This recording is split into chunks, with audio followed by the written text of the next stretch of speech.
A paz do Senhor, meus irmãos. Estamos mais uma manhã aqui para trazer uma reflexão da palavra de Deus. E o tema que nós gostaríamos de estar trabalhando essa manhã é batalhando pela fé. E eu queria te convidar a abrir sua Bíblia e refletir comigo no texto que está em Judas, no capítulo 1, versículo 3. E diz assim a palavra do Senhor: Amados, enquanto eu me empenhava para escrever-lhes a respeito da salvação que temos em comum, senti que era necessário corresponder-me com vocês para exortá-los a lutar pela fé que uma vez por todas foi entregue aos santos. E eu queria te chamar a atenção para a parte B desse versículo, onde o escritor diz que é necessário lutar pela fé. Para a gente entender melhor esse texto, é preciso conhecer um pouco do contexto do que a igreja estava vivendo naquela época.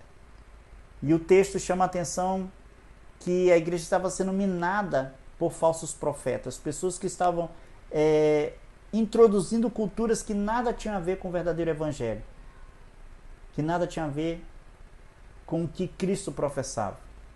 E o autor chama a atenção que era necessário defender a fé genuína, ou a verdadeira fé.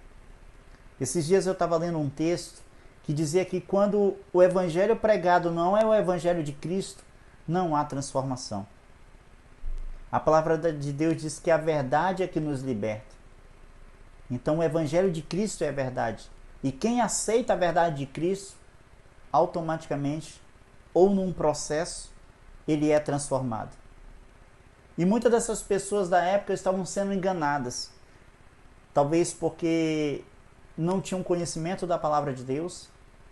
Talvez porque verdadeiramente não tinham se entregue ao verdadeiro evangelho. E Judas faz uma comparação das pessoas que abandonaram a sua fé à época. Ele compara essas pessoas a anjos caídos, aqueles que se rebelaram contra Cristo. Ou seja, aquele que não confessa a fé verdadeira é um rebelde. Judas também compara ao povo que vivia em Sodoma e Gomorra. Então, aquelas pessoas que abandonavam a sua fé era igual a esse povo que não valorizavam a presença de Deus. E que o seu fim foi trágico, a destruição total. A Bíblia é muito clara, meus irmãos. Não existe um evangelho de facilidades. Não existe um evangelho de comodidade. É preciso que eu e você entendamos que nós somos testemunhas de Cristo nessa terra e que nós precisamos defender o verdadeiro evangelho.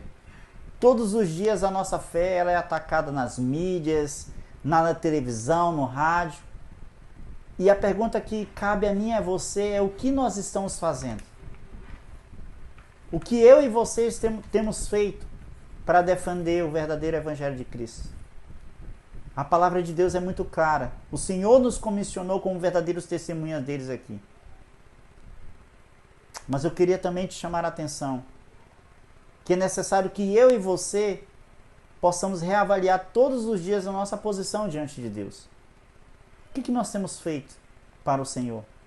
Será que nós temos refletido nas minhas atitudes, nas tuas atitudes, o verdadeiro caráter de Cristo? Será que nós temos tido a postura de verdadeiros mensageiros de Deus nessa terra? Será que temos sido verdadeiramente sal e luz nessa terra? Será que nós estamos professando o verdadeiro evangelho? É necessário que eu e você entendamos, meus irmãos, que a verdade de Deus ela tem um caráter definitivo. Ela é imutável. Ela não está sujeita a mudança. Então, nessa manhã, eu quero te convidar a batalhar pela sua fé. Meu nome é Eliezer de Oliveira. Sou servo do Senhor, pela misericórdia de Deus.